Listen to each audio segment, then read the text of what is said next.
Hello,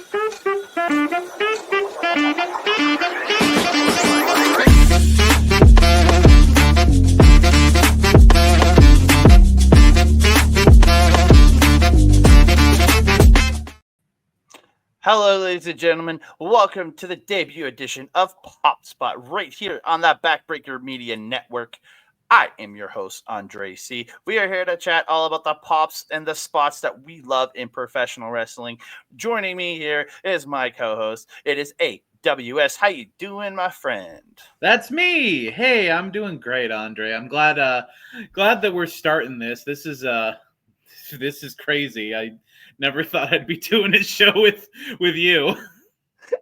I just want to talk the pops and the spots that we love in professional wrestling. Absolutely. So, and all the indie shows that we go to. That's what we're talking about here. Absolutely. While I wear a Japanese shirt with two Japanese banners behind me. So we're talking the local stuff. And I'm wearing a shirt of someone that was actually there. There you go. You're rocking. That was a great day. We went to see Dogma. It was such a great time watching that again. Still my favorite View Askew movie until I watch Mallrats. Yeah, it's a great movie. And after that, we went to the Hungarian Culture Hall and watched RCW Showtime. Yeah, RCW Showtime featuring Netflix's from the Netflix show The Wrestlers. HollyHood Haley J was on this show, which I was excited to meet her because I watched the Wrestler show. I really did get to like her there, seeing a bit of her stuff in NWA when she was on WoW. I did see some of her stuff in WoW, so she was actually very nice meeting her. Yeah, she seemed really nice when we went up, and I got to take a picture of you and her. She seemed really nice and things. Yeah, I haven't watched that show because I only just recently got Netflix back because I wanted to watch WrestleMania, which is, I think, a valid reason. Yeah, 100%. But after I got that, I really haven't delved into any other Netflix product that isn't WWE. But I was excited, and I think she did a great job. But we'll get there when we get there. Yeah, again, I got to meet her before the show. Got a picture with her. Actually, ended up going to get another picture with her during intermission when she was in her gear. So, and she didn't charge me again because she's like, "Yeah, let's go, get a picture." So, because again, I purchased pictures. Purchased the picture earlier. Man, words. Hey, I mean, it's a Monday, dude. I don't blame you. Every day is a Monday to me. But yeah, so let's get into it. Let's talk some RCW Showtime. Yeah. Bring up the graphics. There we go, right up here. There it is. Yeah.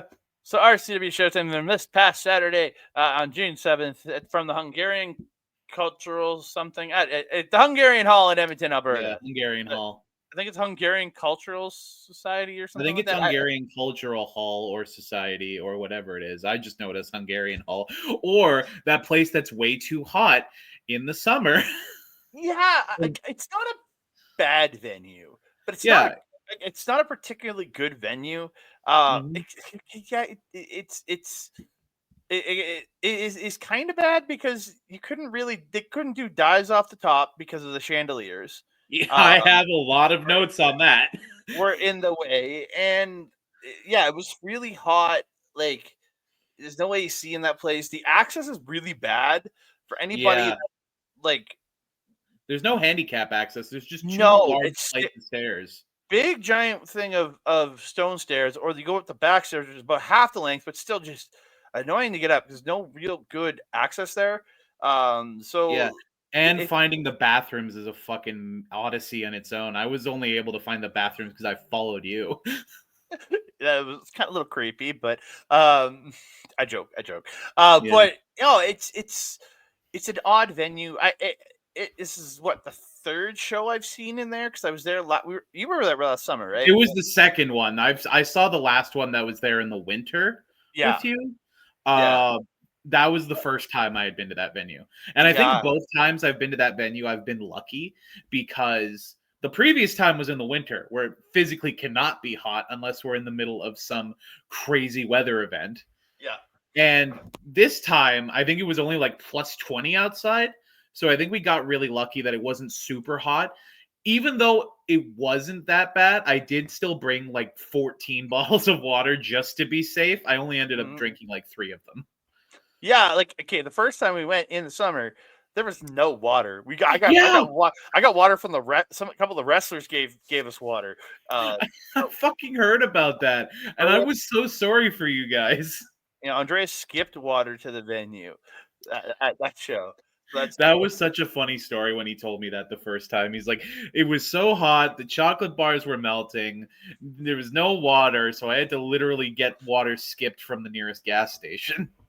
Yeah, but this one wasn't as bad. It was still hot. I was still sweating in there, but not to the point of how hot it was the last time we were there in the summer. But again, it's a narrow, small hall that I can understand why a lot of people don't like it. And again, not my favorite venue. Again, with the lights in the way, it takes away because again, there's a couple times people had to like adjust their dives. Yeah, for the lights. That was my main issue with the venue is its size. It's very small. It only holds like probably at most 60 people, and that's pushing it. Not necessarily the venue I would have picked when you're bringing in someone that's known from like NWA and Netflix. But yeah, like I would have taken the Legion because at least you hold double the people and it's way more comfortable for the people that come. But like, I mean, you do you. I think it was still a good show nonetheless. Oh yeah. Venue be damned. It was a great show. So let's get into it. Let's talk about the matches.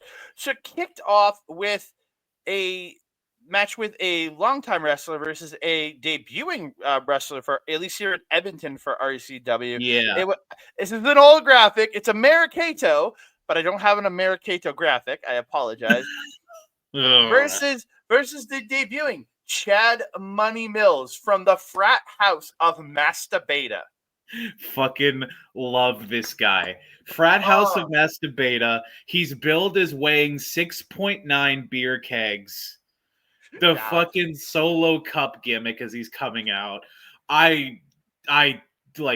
I feel bad because as soon as he came out, since no one knew him, it was silent in that room.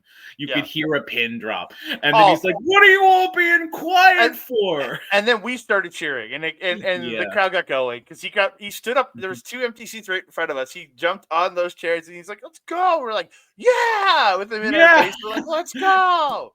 He was a very fun guy, and he did eventually win the crowd by the end of this sequence. I have something to say about AmeriKato. I get that the whole America hate is a hot commodity in wrestling these days. Fuck AmeriKato and his stupid Donald Trump mask. Yeah, the gimmick I was kind of like until he put the Donald Trump mask on. I'm like, come on. The American was what it was, but like I just don't like the mask. I don't. I genuinely feel like he saw Danny Duggan doing this stuff at a CWE show he went to and was like, you know what? That's a hot commodity. Let's do it. And nothing against Kato. He's a decent guy as a person. It's just I think the cat stuff I like better than the American stuff. I don't know if it's like what's the word? Like a oversaturation of America hate in wrestling right now. I'm burnt out from it. Yeah, me too. So we got into this and they start fighting, and then not even a minute into the match, Moondog Manson runs out and attacks Chad. Chad. While Moondog appears. So a DQ is called. And so they start beating down on Chad, and Nasty Nate Nixon rolls his way out, and then he makes the save, and then he demands a tag match because Kato's been ducking him. He wants his match with Kato, so he demands a tag match here, and the tag match was made. Yeah, it did in fact become a tag match, playa. Yeah, it was. Yeah. Like, what's next? Fucking Kato's gonna come out and demand to go one-on-one with the Undertaker to dodge Nate. Like, I mean, come on. Yeah, so we ended up getting a tag team match. The team of AmeriKato and Moondog Manson versus Nasty Nate Nixon and Chad Money Millz, as we were chanting, the team of Nasty Money. Nasty Money is such a good name for a tag team. And if they keep tagging in the future, I think they should go under this name.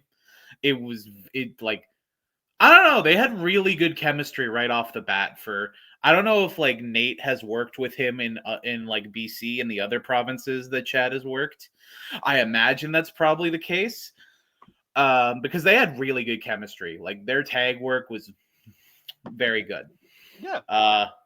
I have here that about halfway through the tag match, we started having an argument with Moondog about. Oh no, this was during the point where the tag match was announced. Moondog was like, "I can't wrestle. I'm in my street clothes." And then we're just yelling at him. Your street clothes are your wrestling clothes. You literally wrestle in your street clothes. Don't kid yourself. Dude, it was just the dumbest thing. Yeah. I enjoyed it. I really enjoyed this. I really liked how Nate and Chad were together in this. We got a beautiful nasty German from Nate to Moondog, and I think he actually hit one to Kato too later in the match. A couple nasty. The one to Moondog was so much better though. Yeah. Oh god, it looks so good. I gotta give props to Chad Millz. His selling is phenomenal. Because when Kato hit him with the stunner, he did the pop up into it like the board and like fell and falls back and like falls kind of to his side. Yeah, you did the rock cell. Well, not the rock cell. Nobody can do the rock cell. We did the pop, like the bang, and he comes up and like does the stiff board and falls. Maybe maybe it's less the rock, more Scott Hall cell. From Mania 18. That it was a great sell. Like let's not kid ourselves. That was a great sell. Like I said, love everyone in this match. Kato is slightly lower, but that's I'll give the guy props as a professional wrestler. He's great. He's great as a wrestler. I just don't like the gimmick. Everyone in this match was very good. Like those two nasty Germans were very fun. What did I write it down? Like Chad hit a like really I didn't write it down. I can't remember. All I remember is halfway through the match, I have a note here. Halfway through the match, I realized that it was Kato and Moondog tagging together. And all I thought was the Ghostbusters quote, "Cats and dogs working together, mass hysteria." Okay, that's very good.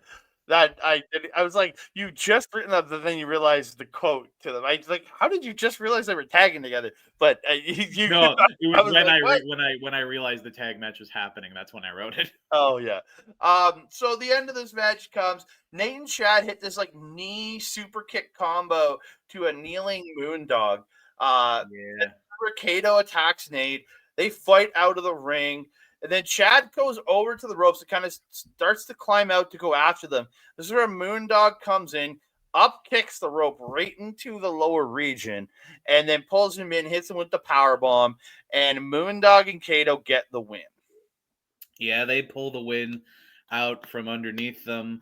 It was still a great performance from Nate and Chad with the dirty finish. This match made me a Chad Money Millz fan. Congratulations. 100%. This entire match was a vehicle to get Chad over, and it fucking worked a treat, at least with me. Oh yeah, I really like this dude. I've gotten to talk to him a couple times. We got to chat with him after the show, and he was super nice guy. Super talk with. I've chatted with him briefly through social media.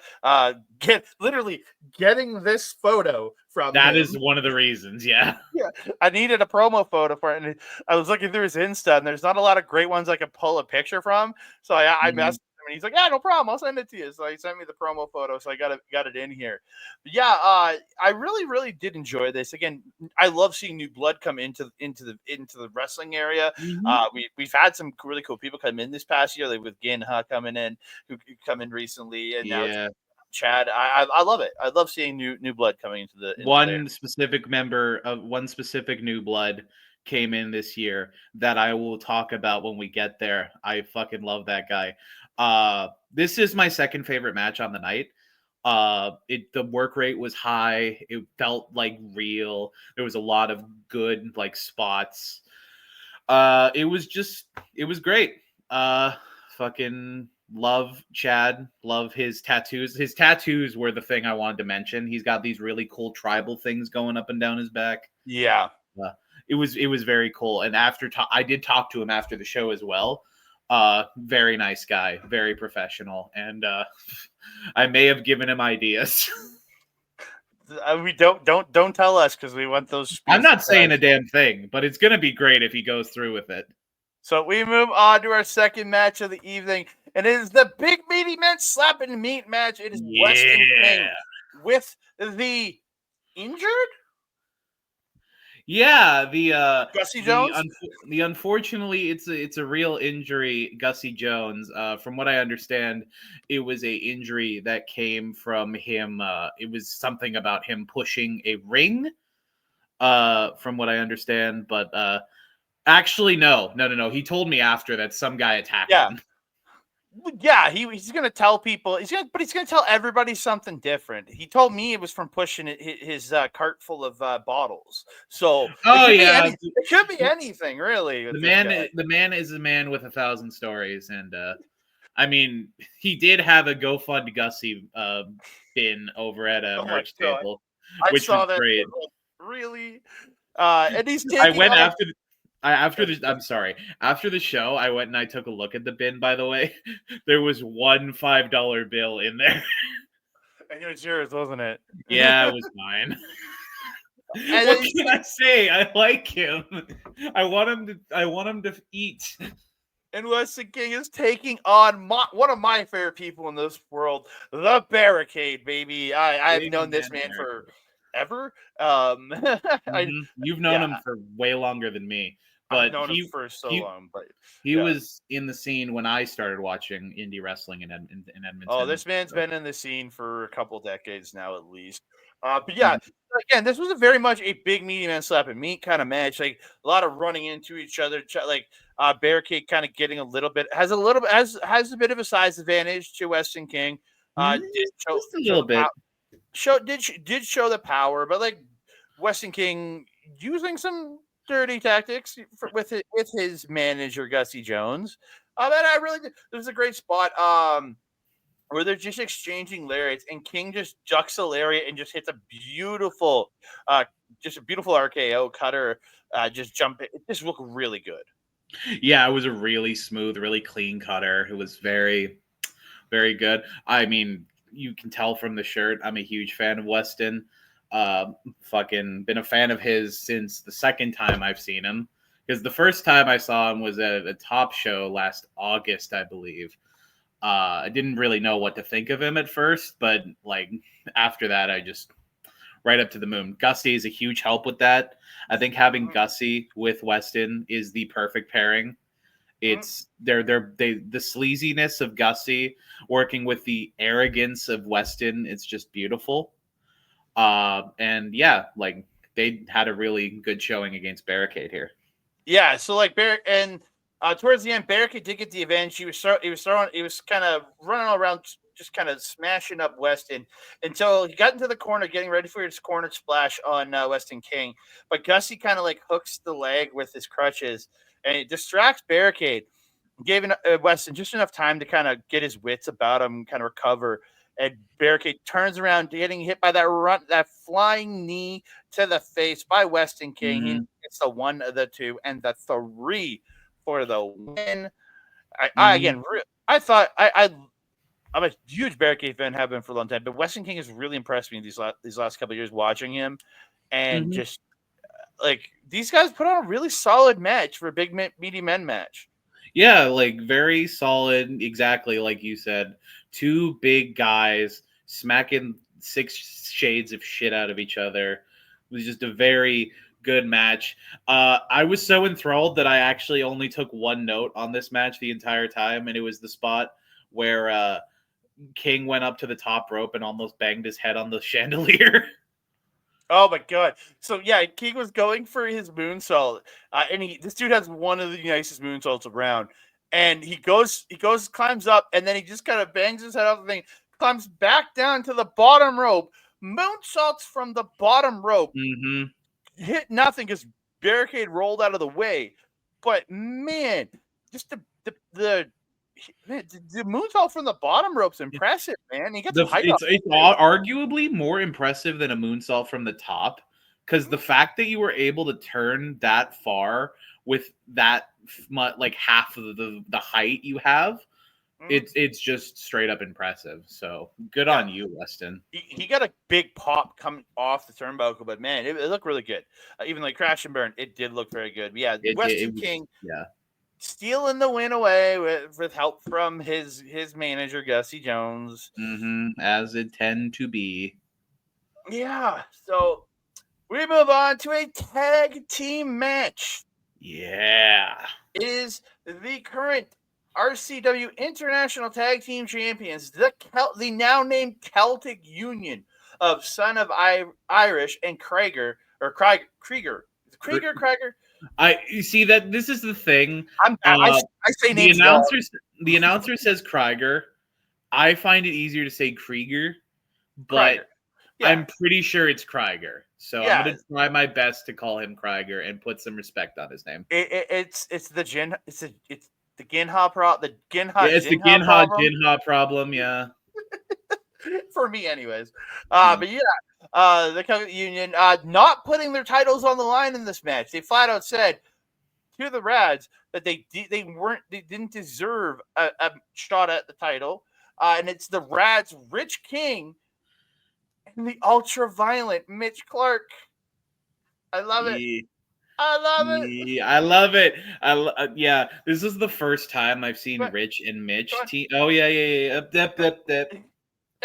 we did it. I feel like we did it, even though there's a gap there, and it's close. We're in two different cities. Two parts. I'm not even in Edmonton, so. Damn, yeah, that's a good point.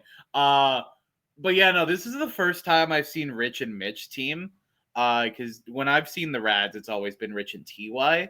But they've been doing a lot with like pushing TY as a solo guy lately. Trust me, we'll get to that later. But yeah, no, Rich and Mitch is a fucking great team. Just ultra violence and the King of the North. Like, I can't. The Kings of Ultra Violence. The Kings of Ultra Violence. That's a great sub name for that. I can't hold my feelings on this match anymore. I love all four of these guys.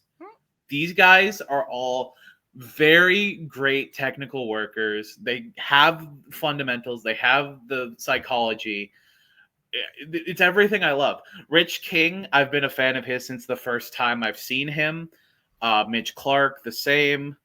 Soy Boy, Son of Irish, is continually one of the highlights of every show he is on over the last few months. He's been going on a tear this year.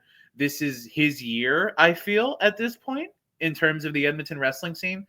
And Krieger, fresh out of Scotland, I did do a little bit of research. He's done stuff on like ICW, some of like the bigger indie promotions in Europe, in the United Kingdom. He's fucking great.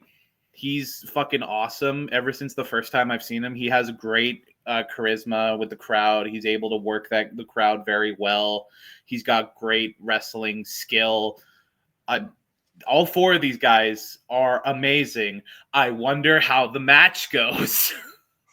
Yeah, again, this match I thought was really solid. Like, again, Mitch Clarke, one of the best technical wrestlers you can watch. Again, the man is a high-level wrestler from his days in college wrestling and in MMA, where MMA is where I became a fan of Mitch Clarke. So I've watched him for a long time. But yeah, and Rich King just so solid. So he's just incredible. And Krieger has just been this wonderful new addition that I've been really enjoying watching. Again, another one of these guys who have come in the past while and really helped reinvigorate the independent scene. I've really enjoyed it. There's a spot on the outside. Mitch has Soy on the outside, and he had a kid grabbed Soy's hands and he lifted him up, and then the kid let go. They slammed him into the mat or into the yeah. Oh, I had that down. Yeah, the kid alley-ooping Soy Boy was definitely one of the highlights of the match. It was very fun, and everyone gave that kid his props, as they should. Yeah, was a very good spot. Absolutely. Yeah, there's a really fun little Radz double team spot where Rich gets this like lariat to the back of Krieger, and Mitch he hits him in the back, and then it makes him fall forward into Mitch grabbing him and hitting him with a DDT. Just like for two people that don't regularly tag together, they got some serious spots working together there. Yeah. I have I have another note here. I'm trying to figure out what it's alluding to. The note is just yet to be proven Krieger's dick. I don't know what I was smoking when I wrote that. I think it was like it was like a ball shot to Rich. I think I might be wrong about that, but like someone in the crowd screamed, "No, not in the dick." And it's like I think Andreas said something like, someone hit Krieger in the dick," and then another guy yelled, "That's yet to be proven." If he has a dick. Yeah, that I remember that because I think Krieger got low blood or something happened in that point, and he's like, "Oh," and it was just like it was like it was a funny spot. Yeah, that's just it. Like all four of these guys are experts at bantering and working with the crowd in terms of the banter. Just I love like when you have a small intimate indie audience and you can have the people out in the audience calling out to the people in the ring and then they respond back. Like one of my favorite examples of that, just slight aside, was Krieger's debut match in RCW against Mitch Clarke, where I say people, it was us, were chanting bootleg Diesel at him. I wasn't there. I was not at that show. Yeah, so it was like me, Nathan, and a couple other people were chanting Timu Diesel, bootleg Diesel at him, and then Mitch is in the ring and he just goes, ha, ha, ha. And I'll give it to Krieger. He has really played up to when people do chant Timu D, and when he gets those chants now, he really does a very good job at playing to them now. Like he's got great timing in that way. I feel like he's been dealing with it for a while though.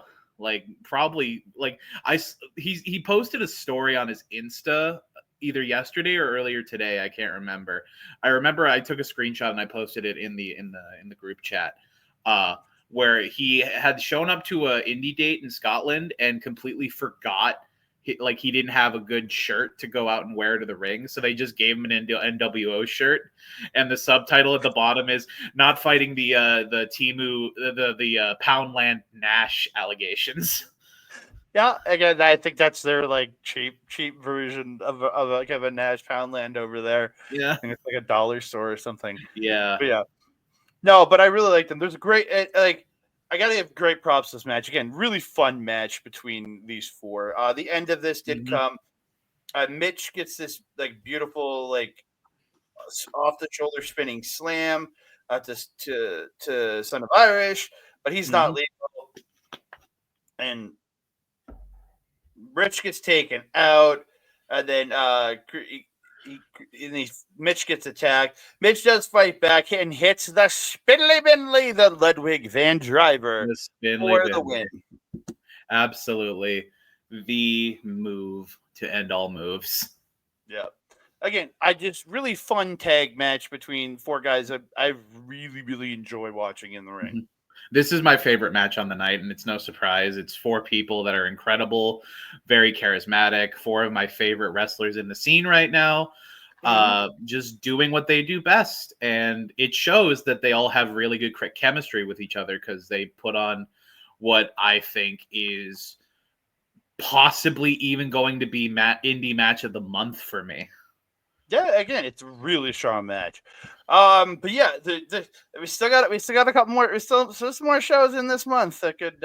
We'll see how things change. But at this current, and I know it's early, but at this current state, it is match of the month for me right now.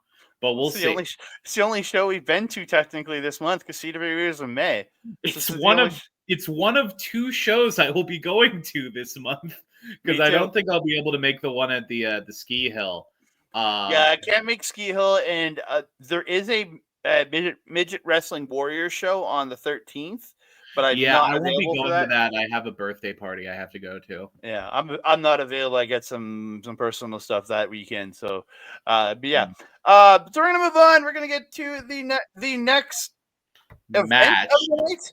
The next event of the night, because we had Dean Richtor going up against JJ Spade. So JJ makes his way out, and Dean attacks him on the stage. So they got fighting on the stage. Dean hits a Falcon Arrow on the stage, and like JJ's kneeling by the edge of the stage next to the steps, and Dean just runs at him and hits him with a running knee to the face, and JJ goes back asswards, falling down the stairs. I'm like, oh my god.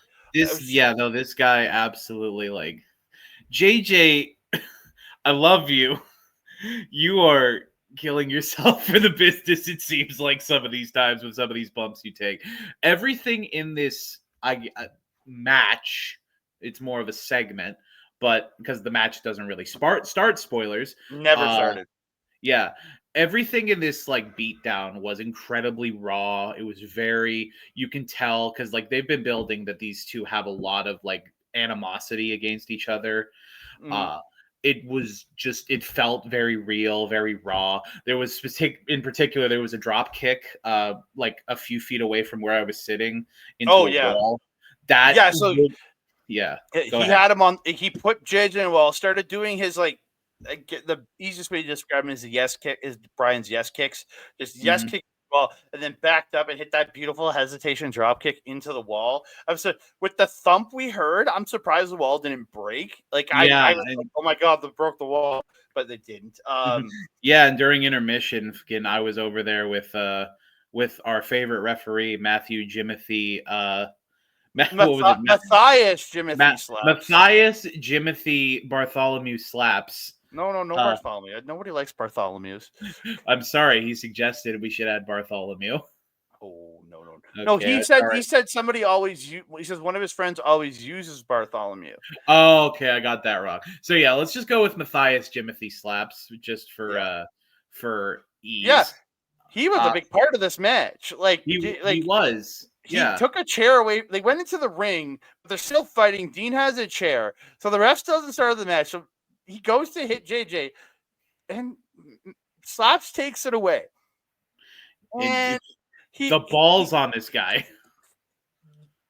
Dean he put the chair down. Dean looked so pissed, and he wound up hitting him with the spinning fist arm right in the face, just out. Slaps was out. Like he was out cold. Yeah, and then Dean went to the floor for the chair, and this is where JJ goes for a dive onto Dean on the floor, and he just gets a chair tossed into his face. And it wasn't even like the flat end of the chair; it was like the edge of the chair. It was fucking rough. And JJ just crumples to the floor on the dive. Just look for they end up fighting back up to the stage. While they're fighting up to the stage, I can't remember if it was as they were going into the ring or as they were going up to the stage, but there was one point where the photographer was recording. By the way, shout out to the photographer. By the way, she's an MVP of a lot of these shows. She gets a lot of really good angles, including this where he was dragging JJ and he looks at the camera woman and says, "Get out of the way." And like he frames it like he's talking to someone outside of the frame. And then he looks into the camera, goes straight up, spikes the camera, and he's like inches away from it. He's like, "No, I told you, get out of my way." It was fucking awesome. I wanted to get that video. I just didn't have time to pull that video off of online for this. I wanted to. It was fucking great looking. But I'm sorry, I interrupted you. Go to the finish. No. They go up to the stage. Dean starts attacking him with a trash can, and then after smacking him over the head, he puts the trash can on the stage, picks him up for the seismic toss. I think it's called the seismic fist driver. The seismic fist driver, also known generally known as the KOD, into the trash can on the stage, and it just pure chaos. And then people finally broke it up, and like the refs all showed up, and he was like running refs off. He hit Ben with the trash can. And then Smalls tried to get in there, and he was like, "Do you want to get hit too?" And then Smalls just ran off. And then he did the seismic fist driver, and that's when they finally got Dean off of him. Yeah, it was crazy. So by the official ruling, the match ended in a no contest, but the match never really started. It was a great segment, though. Fucking that beatdown was great. Yeah, it was insane. So we move on to essentially the feature match of the show. It is HollyHood Haley J challenging the current RCW Women's Champion Kat Von Heez for the championship here. This is really fun. I love Ronnie and Haley. One of the local staples in our friend Ronnie. Just would not. She just was going after Haley all night. I know you were very annoyed by it, but like I'm so used to Ronnie all these years. It's just I love Ronnie. She's a delight. She's a great person, and like she's always fun to talk to. Since I don't see her that often, but like from the moment Haley walked out the curtain to the moment she was walking back up onto the stage for intermission, this woman was throwing abuse at her the entire time. And it was funny at first, but like 5 minutes into the match, I'm like, come on, Ronnie, please just shut up. I didn't mind it. Again, it gave Haley something to focus on outside of the match itself, and gave her that person to literally work at. And again, they had some good banter throughout the match. They did have some good banter, which again, all is forgiven if you have good banter. It was annoying me a little bit, but overall, it's not the worst thing on the show. No, that's later. But yeah, we get Kat really dominating early on in this match, showing her power. Just Haley couldn't do anything, so Haley decides, I'm leaving, and just walks out, goes downstairs, and then Kat runs after her, and as she's bringing her back, you just hear Haley go, "Ow, ow!" Just like yelling. And it was the funniest thing to hear that. It was funny. Very funny. Just it's like those moments where, like in cartoons, where someone leaves and then someone follows after them, and you just hear like an argument going on off screen for like 20 minutes. Yeah. It's just, I don't know. It was just something very cartoony, and I like that in my wrestling. So that was very fun. Yeah, there's a lot of battling around on the outside between these two, chopping each other, each putting each other in the chair and attacking each other while sitting in a chair, attacking the person sitting in the chair. Yeah. There's a really great spot in the match. Haley hits this like running double knee meteora, but to the back, like slamming Kat's face in the match. And then she lines up, and as Kat gets back up, it's a nice looking shining wizard, but could only get two off of that. That shining that like knee to the face was very, very good. I also have Haley hitting a really smooth looking ace cutter for a 2 as well later in the match, which was very very fun. Well, the best part about that is Kat was going for like the angel's wings there, but then as she lifts her up, Haley got herself back down and then fished out of it into the cutter. That was a fucking great sequence as well. I love smart reversals where it's like you take something that seems almost impossible to get out of, like an angel's wings, and just completely subvert the expectation and like break out of it in like a split second and fucking hit a move. It was very smooth, and props to Haley. She's a fucking great worker. Yeah. So the end of this match came Kat ends up reversing a forearm attempt into the pile driver, and she gets the win, retaining the RCW Women's Championship. It stays here in Alberta with Kat Von Heez. Absolutely. And it was, again, very great showcase match for both of these ladies. Hayley, again, I'm not very familiar with her work, but it was very strong worked match from her end. Kat, I've been watching Kat wrestle for years now. She's always a solid hand. She's always really good at what she does. It was just a very good showcase for both of these ladies. And it was, again, probably one of the better parts of the night. Mm-hmm. Very much so. Because we move on, we went to intermission after that, and we came back. We got a tag match with one of my favorite wrestlers, Othias Jones, teaming up with only wrestling his second ever match, trained at the clandestine wrestling school in Lonestar Scotty Ace. Taking on the team of Old School Violence, Steven Styles and Steve Wild. Andre, if I may, I have some words. Nothing offensive. Absolutely nothing offensive. I learned that lesson last time. Look, this match, I'm not going to mince words. Was bad. Yeah, it was the worst match. Two people in this match were good. Did good job. The other two just bored the heck out of me. Look, I would argue, 1.5 people in this match were good. I would argue Othias, because again, Othias is fucking great. I will gas up that man whenever I can. He is a very solid worker and is very fun to be around just as a person. Scotty, it's a second match ever. I'm not gonna give him any crap because it's a second match ever. He seemed pretty good, so I'm glad the clandestine school and MRB are training him pretty well. Old School Violence, and I'll give Steve Wild something, and this is something you pointed out to me on the night. He has very good fundamentals, and his crowd work is good. Nothing wrong with that, but he's just, it's like watching paint dry with him. He's got good moves. He's got good fundamentals, like I said.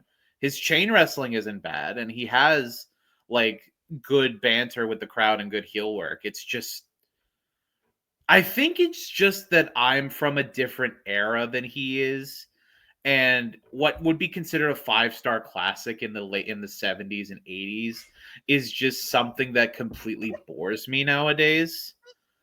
It's just so boring watching him. And nothing again. I just love that you said you think he was wrestling in the 70s, but okay. Take a look at this man and tell me you do not think he was wrestling in the 80s at least. I don't know, but again, I think again, I don't care for Steve Wild. I don't care for his character. I don't care for his persona. Yeah. Is he a bad wrestler? No, I will never say that. I will never take that away. He's not a bad wrestler. I said, he's got good. He's a good, solid wrestler. What he does in the ring, I will give props to his finish. His Dragon Suplex is really good. But I just didn't like this match because the entire match was Old School Violence beating the crap out of Scotty Ace, and then he got to Othias Jones. Othias Jones got a little bit of a little bit of shine. Then he got beat down for a while. And then he tagged out Scotty Ace, who came in and got beat down again. And it was just an endless cycle of building to the hot tag when the hot tag meant nothing. Yeah. It's just. And the end of the match came. Othias gets a tag, comes in, starts fighting, gets tossed out. Styles hits a pile driver on Scotty Ace, and Wild hits a Dragon Suplex on him, and they pin him for the win. So I just was like, this match, I was done with that match by that point. I was just fine beginning, incredibly boring middle, absolutely atrocious finish in my opinion. No, the finish, the logic to the finish, the fact that we saw Othias tag in was wrong. The actual finish was nice. The pile driver looked good. Yeah, the Dragon suplex pile driver stuff, like the moves. Yeah. Again, moves happened and they were good. Mm-hmm. They pinned the illegal man though, so like, ugh. Yeah, and that's really all I have to say on this match. I literally had 2 notes on this match. The first note being, crowd is dead. Ugh, nice to see Othias, and Scotty is looking pretty good as well. And then the second note I have is they pinned the illegal man to win. I was one of 5 fans trying to cheer this match on. I'm so sorry, Othias and Scotty, and to an extent, Steve Wild, because your work is good. Yeah, again, I find Steve Wild so dull and boring. He just absolute to me again. Mm-hmm. He's not a bad wrestler. He just doesn't do anything that even comes remotely towards exciting to me. So exactly, like I think I've seen Steve Wild wrestle probably 10 times because he wasn't wrestling when I started watching RCW, and then I left for a while, went to other promotions. I've seen him wrestle probably like 9 or 10 times. I think I can count maybe twice where I have had a match where he is in that I've actually found entertaining to an extent. Yeah, I don't even remember where he excuse me, entertaining where he actually attributed to that match being entertaining. Yeah. So we're gonna move on. Main event of the night was T.Y. Jackson versus the man with the worst podcast ever. It's not true. It's not true. But it's Chris Parrish. Chris Parrish podcast. Chris Parrish from the Chris Parrish podcast. As your shirt says, the Chris Parrish podcast. He talks about his podcast during the match. So it's Chris Parrish from the Chris Parrish podcast. Versus 1/3 of the Radz, getting a very strong. Right. 1/3 of the Radz. Larry doesn't count. Nobody. Fucking Larry. He's. I've never seen him wrestle. He doesn't count in my eyes. It's me. You've never seen that fourth person in Radz. I've never seen that redheaded stepchild, if you will. No. That balding stepchild. Okay, I didn't know he was balding. Fair enough. The balding stepchild of the Radz. But yeah, like I said, TY getting a very solid solo push in a few promotions these months. He's been doing really well as a solo guy, from what I know. And again, I don't know much because the hearsay that I get from LPW is mainly what Nathan talks to me about. TY is amazing. Like what he's doing there is awesome. TY, again, incredible worker. Love him as a worker. He's a very strong wrestler, and he's very, very good in my eyes. Chris Parrish, again, I've talked to him a few times as a person, hung out with him at a few bars. He's an interesting and entertaining person at heart, in my eyes. What? I'm telling the truth. No, I have. It's the line. Hung out with him at a few bars was my favorite. I have hung out with him at a few bars. That just makes me laugh. But look, he's a match. Let's get into the match here. I found Chris Parrish being very whiny when he was getting armbarred by TY. Just getting armbarred. He's like, and he was just crying about it. His screaming during a bunch of these moves is very good. Yeah. And then the TY went for an Enzuigiri from the apron, but it gets blocked. And Parrish hits the dragon screw in the ropes, and then he proceeded to just work the hell out of TY's knee, just smashing it on the rope, smashing it on the hardest part of the apron. He wraps it around the post like figure 4 style, but he doesn't actually go into the figure 4. He just torques on it and pulls on it to go in the figure 4. TY was go ahead. He's got the working the leg in this match. Like, I am a sucker for a match with like a very simple and consistent story. Working the leg is a great story for a match. And I think that this entire back 2/3 of the match where they're just working this leg, and it's the story. And TY, when he's up, he's hobbling on the damn thing.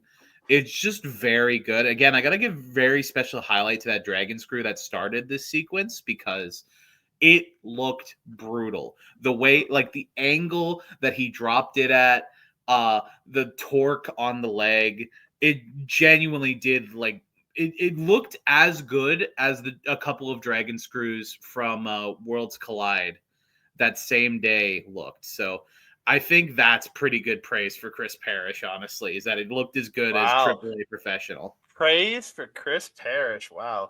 Okay. It doesn't come often. TY does fight back. Super kick, gets a super kick in Trouble in Paradise. Looked really good.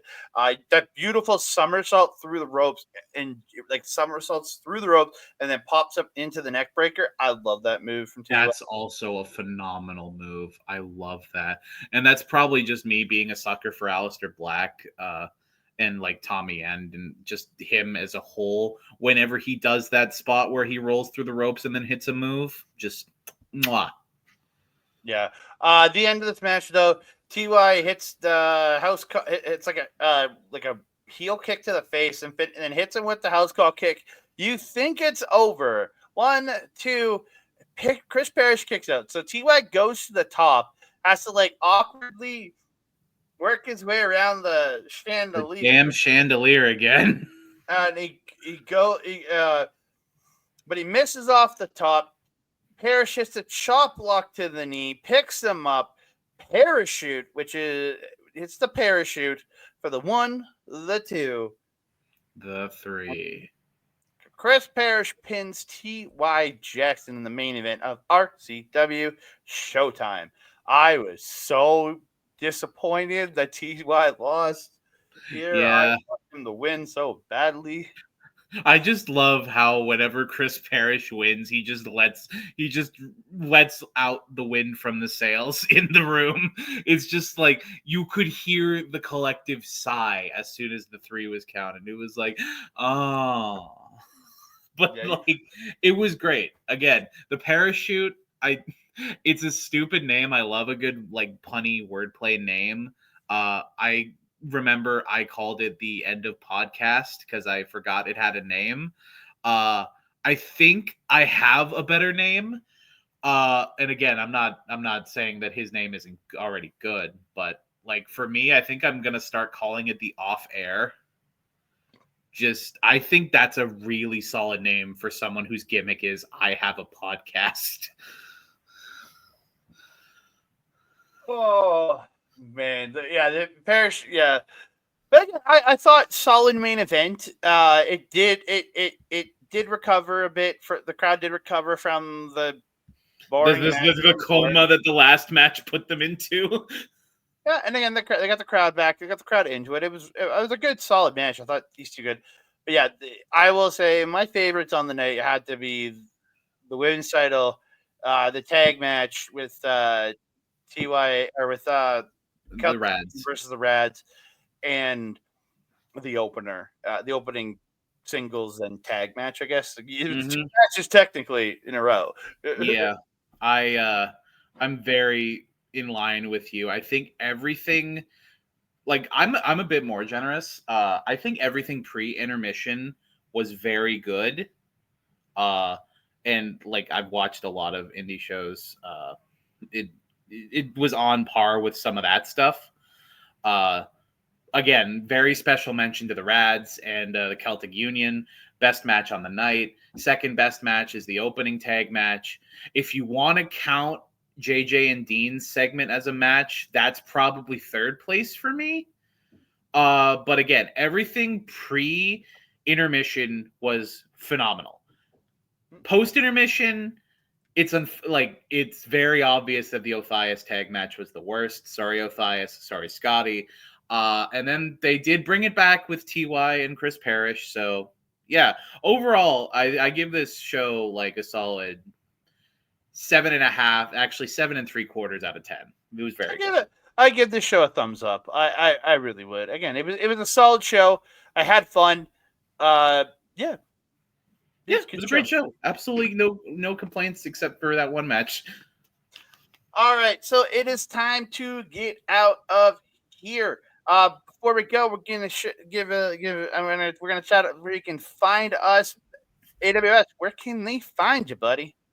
Yeah, all right. You can find me at on Instagram at AWS Comedy YEG. You can find me on Blue Sky at AWS Comedy.bluesky.social. And if you want to see me at another podcast, shooting the shit with a few of my best friends, talking about a kids show that I've never seen up until now, including one guest episode starring this dingus. You can hit up Humanoid Freaks YouTube channel and watch the Morphomania podcast. So check me out there. Yep. Where can I find you, Andre? You can find me on the X and Blue Sky at That Canada Guy, TikTok, Instagram, and Threads at That Canada Dude. And you can also find me over on right here on the Backbreaker Video doing this show right here and Backbreaker Video. And then you can also find me over on our local establishment at OLE Podcasts on X, on Instagram and Threads, YouTube, and Twitch. You can find them at our local establishment on those channels. You can find me there on Sundays doing the Point of View show with my boys Mark and Bobby, talking all things sports in the world. And then we do I'm also do another show which is coming up this Wednesday. We're having Marvel Talk, but we're doing the MCU Rebound, talking Thor Ragnarok, and that we'll be chatting that on Wednesday night. And then in 2 weeks time we are on Marvel Talk, we will be talking Ironheart series comes out. We'll be talking the first 3 episodes, each episode subsequently in each following week. So come check us out over there on OLE for Marvel Talk on Wednesdays. Can we get a pop for that? Yeah, pop. So yeah, you can find me there. And then you can find all the other stuff we do right here on Backbreaker Video. You can find all the great wrestling content over there, Backbreaker Video, on here on YouTube. Mike's watch-alongs for all his AEW sidecasts there. Then you can also find all his great, and you can see him live doing those watch-alongs at twitch.tv/Mike the Ref. Check him out over there. And then you can see and he does gaming on that Twitch channel too, but you can also see the replays of that gaming content over on Twitch, over at youtube.com/@backbreaker_gaming, where you can see all the great gaming content coming out from him on an almost daily basis. So check him out over there. Absolutely. Shouts out to Mike. He does a lot of work. And one more quick shout out to RCW. You can find them at Real Canadian Wrestling on Facebook, and they'll have links to tickets and announcements for all the shows coming up. I do not know the exact date I know there's a show on June 25th. June 25th. That's the one at the Ski Hill. And from what I understand, the next show will be July 5th. I'm not sure on that date. There's a show coming up in July here in Edmonton. But there's more actually in this month in Calgary. There's one in Lloydminster, Saskatchewan. Mm-hmm. Go check them out. Real Canadian Wrestling on Facebook for all the info on all the upcoming shows. But this has been the debut edition of the Pop Spot, where we're popping about all the spots we love in professional wrestling. I want to say thank you, AWS, for joining me here on this first episode. Thank you. I appreciate it. Love to be here. Thank you for hosting. Very much appreciate working with you, sir. Yes, sir. And we will be back after the next indie show we go to. I do not know when it will be. Should we know when Who knows? It'll be Top Talent at the end of this month. There'll be a show coming out towards the end of June, start of July, we'll be reviewing Top Talent. Featuring Ultimo Guerrero and the former Cora Jade, Elena Black. So that's going to be a great show.